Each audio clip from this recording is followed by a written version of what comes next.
Hi. Την αναγνωρίζετε? You have been protesting for such a long time. Do you all have your jobs back? Anyone speaks English? No one speaks English. No one speaks English. Θα μεταφράσω εγώ. So we need to have a translator. I'll translate. Don't move away from me. Έχετε καταλάβει ποια είναι? Όχι καλέ, εγώ το λέω. Ποια είναι η κοπέλα? Είναι αυτή που μίλησε στον Ντράγκι, το Eurogroup.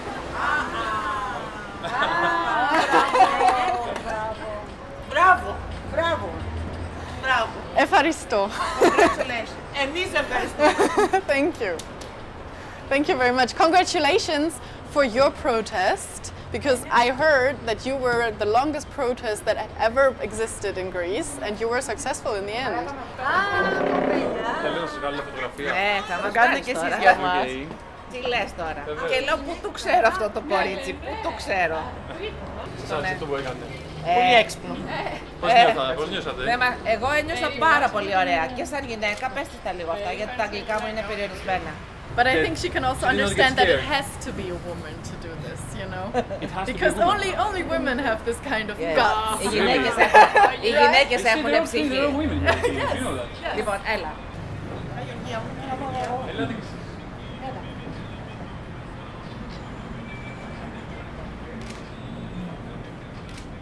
Oh, they want to give you this poster. I wanted to ask if I could have a poster. Thank you very much. Ευχαριστώ. Εμείς ευχαριστούμε. Ήταν πολύ έξυπνο, πολύ καλό, πάρα πολύ καλό. There have been so many mistakes done by the German government, and they have been behaving so racist against the Greek population and also against the Greek new government, also before the elections. And I feel very ashamed for them. I'm glad that someone understands that thing. Of course we understand. Of course we are all Europeans. Of course we understand. We should not always be judged by our bad governments. I did not judge you, I did not judge the Greek population because of the government you had before for 20 years. We are being told in Germany the massive lie that one day we are going to get the money back. We are never going to get the money back because the Greek population never received this money. I heard stories about cancer-sick people who cannot get any medication anymore and that are having to die because of this. This is a massive human tragedy, and it's inside the European continent.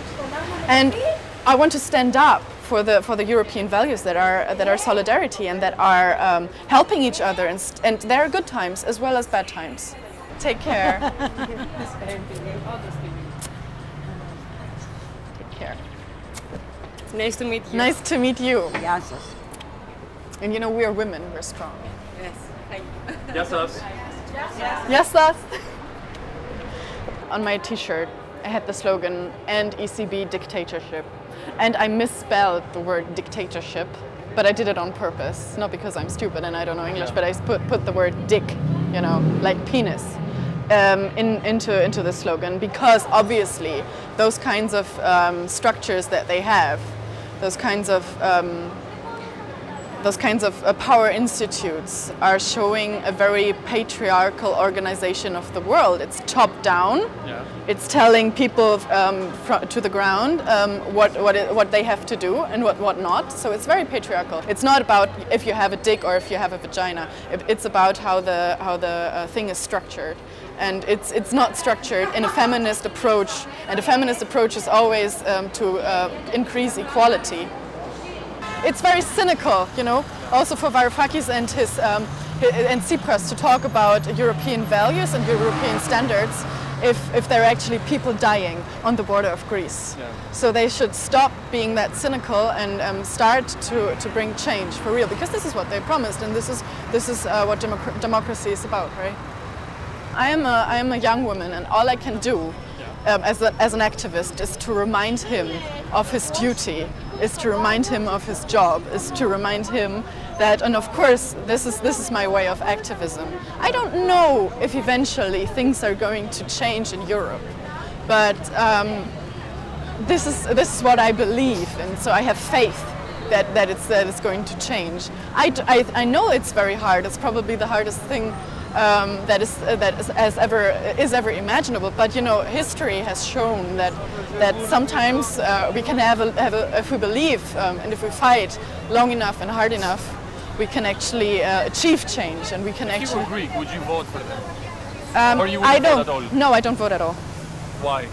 Because it's a joke to call it democracy, to make a cross and to give away all your responsibilities. Okay. And if you don't vote, how are you going to change something? I am jumping on Mario Draghi's desk. This is how I'm changing something. I went inside the ECB and I thought I could never do it. Never in my life it would be possible to enter. I was talking to a friend before and I said, okay, I think maybe if I'm lucky, I have a 5% chance to get inside. Without press ID, without, you know, without any cameraman, without any proof, without even looking like a journalist. How do journalists look like? Older. They're not. Very few journalists are 21 years old. Right.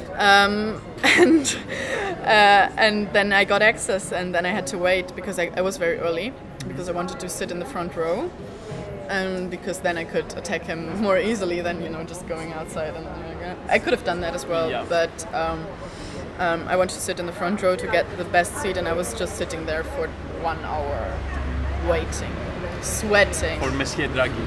Yes. Listening to the nice, relaxing lounge music that they play in advance. What kind of music do they play? Like lounge music. Wagner? No. How do you say this? Valkyries? No, they just played some, you know, some kind of bad jazz lounge music. Porno music? Yeah, kind of. Until he arrived, and then I thought, okay, I'm going to wait until Mr. Draghi says something interesting about Greece or something, about austerity politics, about something like that. I'm going to wait until that. Then I heard his voice, and I heard my heart, and my heart was actually louder than his voice, so I couldn't actually focus and couldn't listen to what he's actually saying. And I also found that his voice was very monotone and very, very robot-like, and I didn't really want to listen, and I was quite, you know, I was not very interested. I was more interested in myself not collapsing until he's saying something. So I just decided, okay, I counted in my head, I counted from 10, 9, 7, 6. Now I'm going to do that. Open the zipper, take out the confetti, take out the leaflets. Step 4, 3, 2, 1, go. It's incredible. Did you prepare it at home? No. The jump? No. Or it came naturally? It came naturally. But it was a very high Yes, jump. very high, and I'm not a sport. I don't do any sports. I mean, if I ask you to do that now here, you won't be able to do that. It was an adrenaline pumping. Adrenaline, yes. Yeah. Yes. Personally, I don't think that we can change the world from inside the internet. I think we must use it as a tool. How are we going to change the world? We must not use it like as an escape. But how can we change the world? Yeah, by spreading information.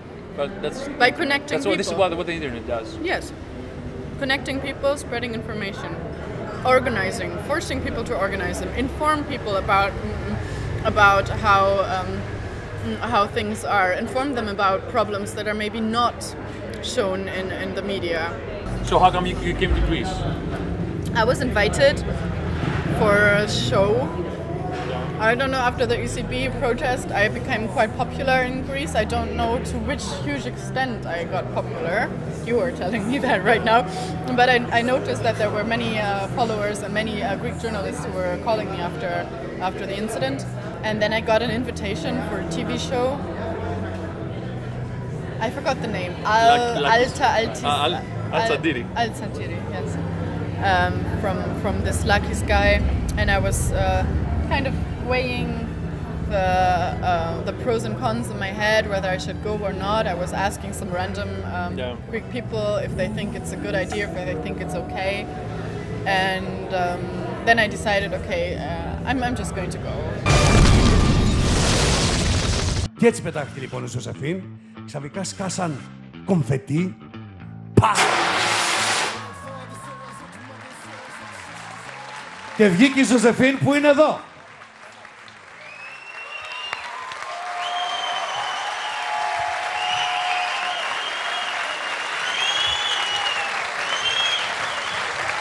Welcome, Τζόζεφιν. Υποδεχτείτε τη Τζόζεφιν, λοιπόν. Καλησπέρα.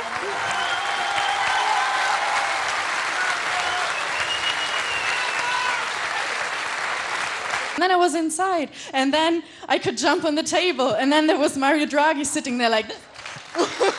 and it was incredible. What is activism, and what is the objective of activism? It could be nice just to give some words for... Okay, I mean, you know, there's some people that believe that democracy is about making a cross like every 4 years and then you just, you know, live your regular life. This is not my understanding of democracy. I think we have to be democratic every day. We have to understand ourselves as democratic entities, and only that way we can actually change. I mean, if you fall asleep in democracy, you're waking up to dictatorship.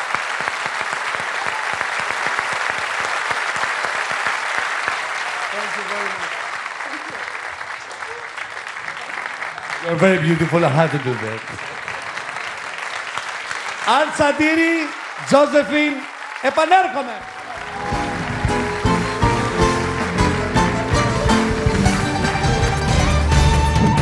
Why did you invite her on your show tonight? Because when I saw her, it was not only what she did.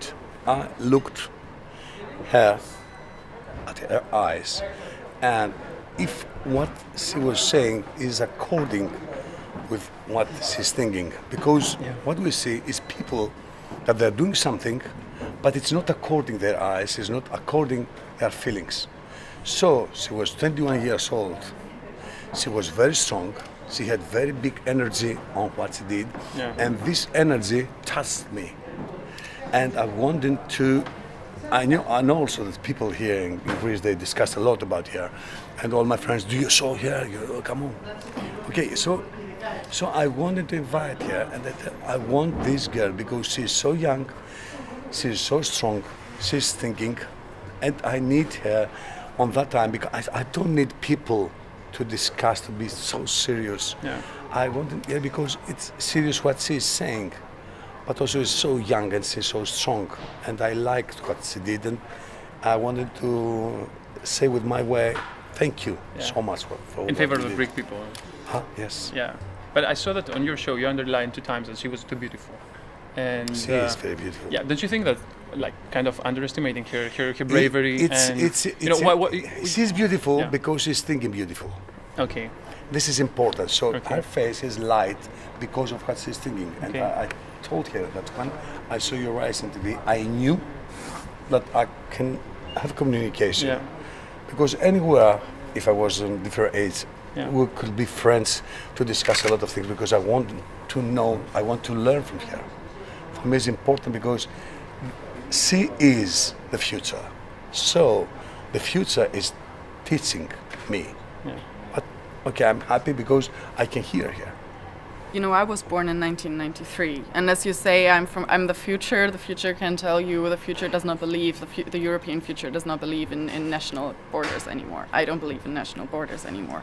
I consider myself an activist and a feminist, anti-fascist, and not a German, and I consider myself That's why a European. we like you. Yes, I understand. And I think we should, it's much easier to address the problems of Europe if we stop thinking in national boundaries.